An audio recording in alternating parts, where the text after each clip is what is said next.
हैं, जैसे कि तमाम कपड़ा जो है इम्प्योरिटी होकर ना मुख्तलिफ जगहों से आता है, मेट्रो डी से आता है, न्यू कराची से आता है।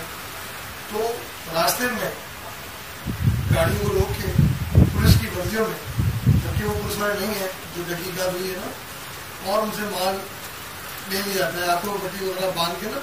अभी भी नवीगढ़ थाने के अंदर हदूद में 3 दिन पहले 14 लोगों का हमारा सुजुकी में आना था। ड्राइवर की आंखों पट्टी बांधी, ड्राइवर गाड़ी थी, 2 एहलकार पुलिस वाले थे, एक सादा था, इनकी वर्दी बनी हुई थी, और उन्होंने जो है गाड़ी के तमाम माल को ले गए।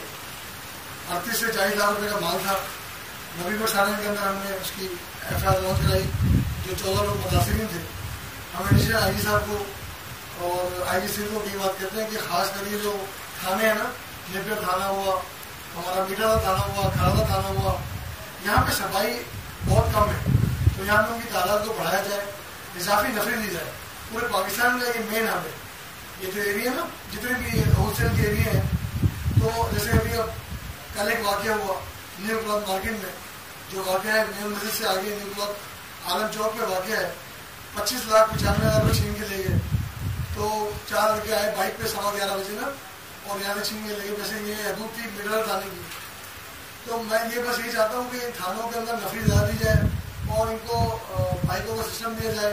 ये मेरी एडिशनल IG साहब से और DG रेंजर से कि भाई यहाँ पे पेट्रोलिंग को बढ़ाया जाए, क्योंकि वारदातें जो है ना वो बहुत ज़्यादा बढ़ने शुरू हो गई हैं। और हम इस बार अपने आप को फिर दोबारा से अपने आप को गैर महफूज समझने लगे हैं, हमारे ताजिर गैर महफूज समझने लगे हैं। तो एक तो वैसे ही इतनी ज़्यादा महंगाई हो गई है, लोग कितना ज़्यादा परेशान है ना, और उसके ऊपर ये मामला चलने लगे हैं। तो इसके ऊपर तहकीकात की जाए, प्लस जो है यहाँ पर नफरी को